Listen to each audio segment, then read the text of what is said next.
El ciclo celular. El ciclo celular es la serie ordenada de pasos por los que tiene que pasar una célula, desde que nace, por división de otra célula, hasta que ella misma se divide en dos. El ciclo celular se ha dividido tradicionalmente en dos periodos, que son la interfase y la mitosis o división celular. La mitosis, que se podría definir como el reparto del material genético y su distribución equitativa en dos núcleos distintos, es generalmente la fase más breve y conspicua de todo el ciclo. Pero antes de iniciarse la mitosis, la célula tiene que crecer y fabricar las infraestructuras necesarias para que el reparto sea el adecuado. Y esto es lo que se denomina la interfase. La interfase puede subdividirse en tres fases o intervalos, denominados con las siglas G1, S y G2. El intervalo S es el más interesante de los tres, de que consta la interfase, porque es en él cuando se produce la replicación del ADN. Ojo, en el intervalo S es donde se hace la replicación del ADN. El intervalo entre el nacimiento de la célula y la fase S recibe el nombre de fase G1, mientras que el intervalo entre la fase S y la mitosis se conoce como fase G2. Las fases G son, por lo tanto, fases de crecimiento citoplasmático. El ciclo celular estándar de las células de crecimiento rápido de los tejidos de los mamíferos viene a ser de unas 12 horas aproximadamente, siendo la fase G1 la que presenta mayor variabilidad. Por su parte, las células embrionarias tempranas, que son las resultantes de las primeras divisiones mitóticas del cigoto, tienen una tasa de división muy superior, ya que en ellas no se da crecimiento, sino solo replicación del ADN, en la fase S, y mitosis, y el ciclo celular oscila entre 8 y 60 minutos. En este caso, a partir de una célula grande, el cigoto, se producen muy rápidamente muchas células, cada vez más pequeñas. Lo único que aumenta es la cantidad de ADN. En el microscopio se pueden distinguir entre las células en mitosis y las células en interfase. ¿Cómo es posible distinguir entre las fases G1, S y G2? Se puede determinar que una célula estaría en fase S si incorpora timina marcada, o sea, el TH-timina, ya que la timina es una base específica del ADN. Recuérdese que el ADN, su lugar lo ocupaba el uracilo. Se puede saber si una célula está en la fase G1, S o G2 midiendo la cantidad de ADN que contiene su núcleo, puesto que las células que están en fase G1 tienen la mitad de ADN que las que están en la fase G2.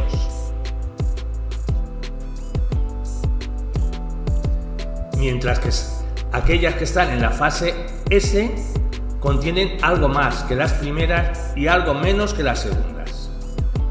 Efectivamente, se puede saber cuando una célula se halla en cualquiera de las 4 fases del ciclo, que es G1, S, G2 o M. Lo que no resulta tan evidente es por qué se pasa de una fase a otra. Para hacernos una idea, nos puede servir como modelo el sistema de programación de una lavadora, solo que en este caso el mecanismo está constituido por proteínas, que al interactuar entre sí coordinan el conjunto de procesos celulares que llevan, en último término, a la división celular.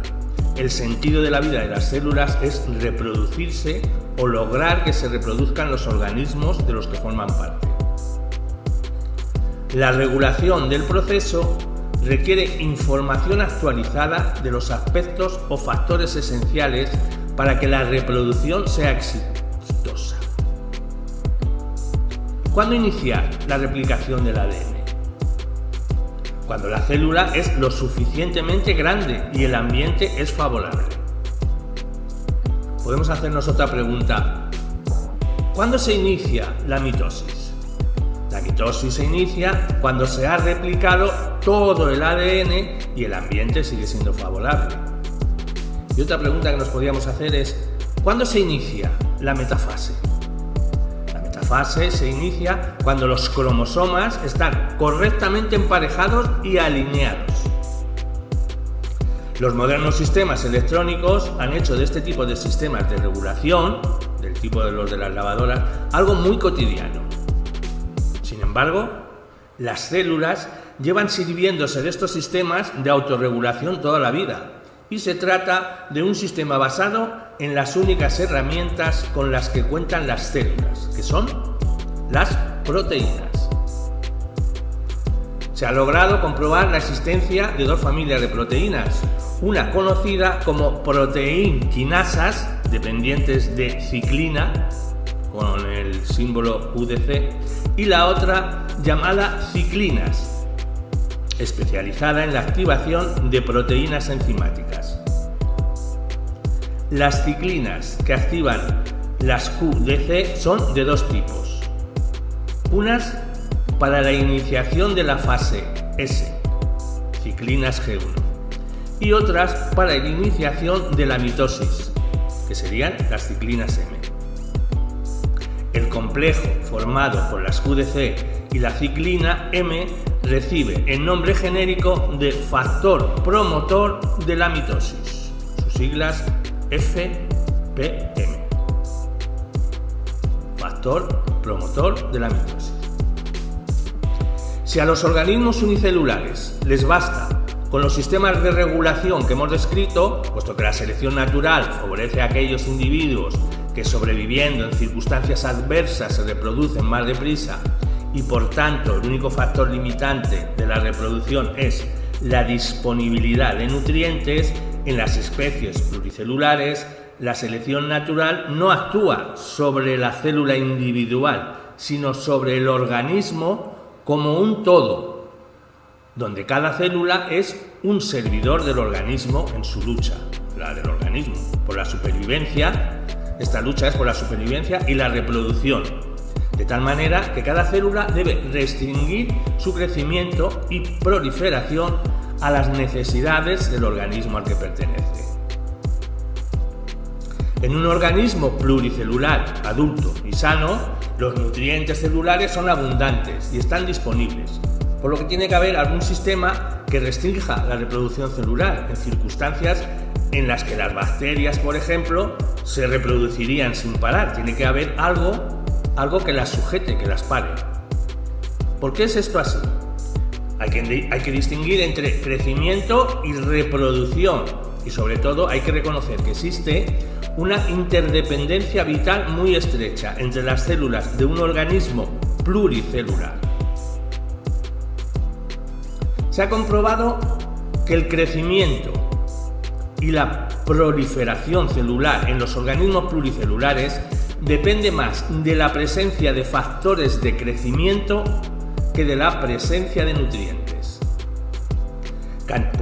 Cantidades diminutas de estos factores de crecimiento, que son proteínas muy específicas, son suficientes para impedir que las células queden estancadas en su desarrollo durante la fase G1. Fase que en este caso se conoce como G0 porque no hay crecimiento. Entre los factores de crecimiento más importantes están las interleuquinas, eritropoetínas y los factores de crecimiento epidérmico, nervioso, de tipo insulínico, etc. La mayoría de ellos proceden de las células vecinas, aquellas sobre las que se ejercen sus efectos, si bien algunos se desplazan por la sangre. Además de regular el crecimiento y la división celular, estos factores de crecimiento pueden influir en la supervivencia celular, la diferenciación, la migración, así como también en su funcionalidad. La limitación natural de la proliferación celular se logra gracias a que las cantidades de estos factores es mínima y todas las células compiten por captarlos.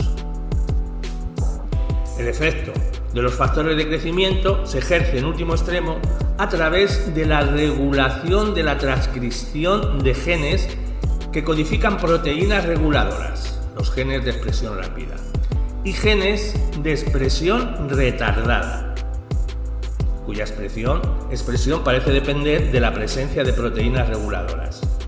Estos genes son los que codifican las ciclinas y las quinasas,